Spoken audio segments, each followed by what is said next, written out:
Halo, apakah kamu ingin jadi web developer? Ini ada hal yang harus kamu pelajari jika kamu ingin jadi web developer. Tahukah kamu apa itu web developer? Web developer adalah suatu bidang dalam dunia IT yang bertujuan membuat sebuah aplikasi berbasis web, yang mana nantinya aplikasi yang dibuat ini mampu diakses oleh semua orang. Sebagai contoh, hasil karya dari web developer adalah website pendidikan, website berita, sistem informasi akademik, e-learning, e-commerce, dan banyak lagi.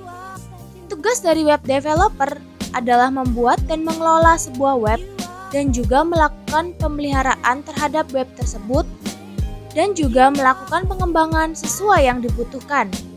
Namun, fokus utamanya adalah menciptakan sebuah aplikasi berbasis web.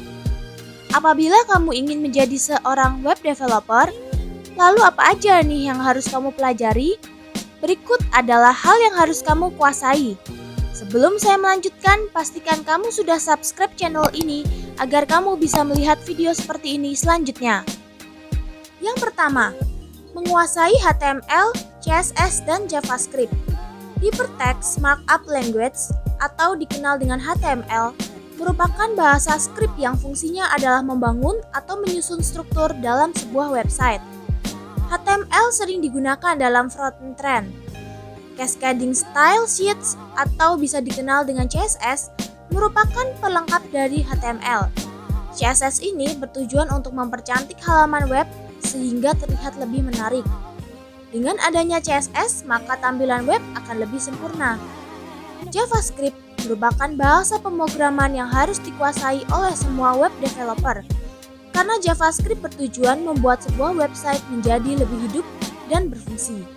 Jadi, dengan menguasai HTML, CSS, dan JavaScript, maka kamu sudah bisa membangun sebuah website dengan baik dan menarik. Yang kedua, menguasai PHP dan MySQL. PHP merupakan bahasa pemrograman yang mampu menghubungkan antara sebuah website dan database. PHP sering dikali digunakan dalam backend. Sebagai contoh, saat hendak membuat form login pada halaman web, untuk mengisi data di form login, lalu menyimpannya. Disitulah terjadi proses menyimpan data ke database. Struktur Query Language atau dikenal dengan SQL adalah sekumpulan perintah khusus yang berfungsi untuk mengakses data dalam sebuah database relasional.